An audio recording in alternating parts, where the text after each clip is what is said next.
C'est une manifestation le 28 prochain. Dites-nous, c'est suit quel motif? Effectivement, le mouvement en aucun cas avait annoncé lors d'une précédente conférence de presse une manifestation, une mobilisation générale le 28 décembre pour protester contre la volonté manifeste de M. Faure Gnassingbé de briguer un 4e mandat et également pour demander la libération de nos frères arrêtés de façon arbitraire lors des manifestations publiques. Aujourd'hui, nous nous retrouvons à cette conférence de presse pour vous informer qu'entre-temps, nous avons eu à envoyer une lettre au ministre de l'administration territoriale, de la décentralisation et des collectivités locales, M. Payadou Aboukessi, pour l'informer de notre démarche.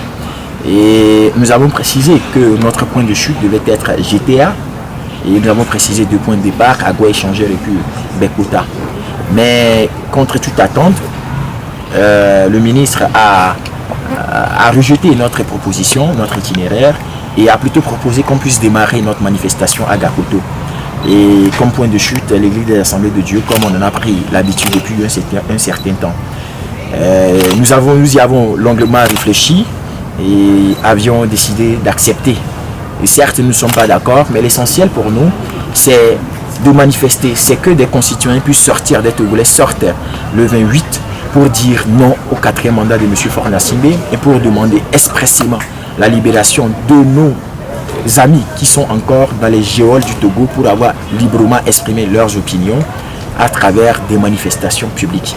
Et aujourd'hui, nous avons également, nous informons également la population que nous, le mouvement en aucun cas ne sera pas seul dans la rue le 28 parce qu'il y a bien évidemment d'autres organisations et mouvements citoyens à l'instar du Parti des démocrates de M. Nicodème Habia, le mouvement patriote togolais, Bindjege Bindje, et le mouvement pour la résistance patriotique, et les mouvements d'étudiants et d'autres organisations de jeunes qui également se sont sentis concernés par notre appel et qui ont décidé de rejoindre la dynamique dont nous serons nombreux le 28 à dire non au 4e mandat de Faure.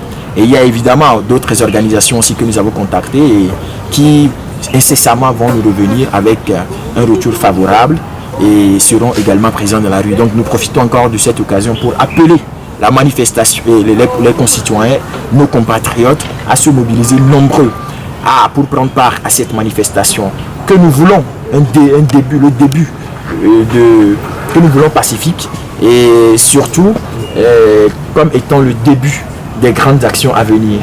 Et donc également nous leur demandons de venir ce jour avec des cadeaux que nous allons offrir aux forces de l'ordre pour leur exprimer notre amour et leur demander de cesser de brimer, de réprimer la population. Bon, des gens peuvent apporter des sacs de riz s'ils en ont, des bidonvilles, des tomates, bon, tout ce qu'ils ont comme cadeau à offrir aux forces de l'ordre, qu'ils le fassent. Et ensemble, on va montrer à nos frères que nous sommes tous victimes d'un même système et qu'il n'y a pas de raison que des victimes se combattent entre eux. Il faudrait à un moment donné que l'armée et le peuple s'entendent, surtout dans ce contexte de terrorisme où il doit y avoir un dialogue entre peuple et armée afin que nous puissions contrer toutes les éventuelles attaques terroristes. Alors, manifestation telle que vous l'annoncez, est-ce que ce n'est pas du déjà vu?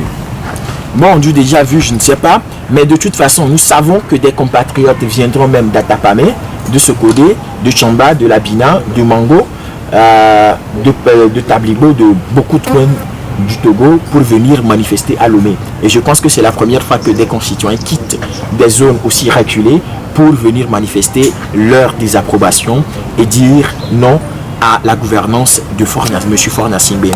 Et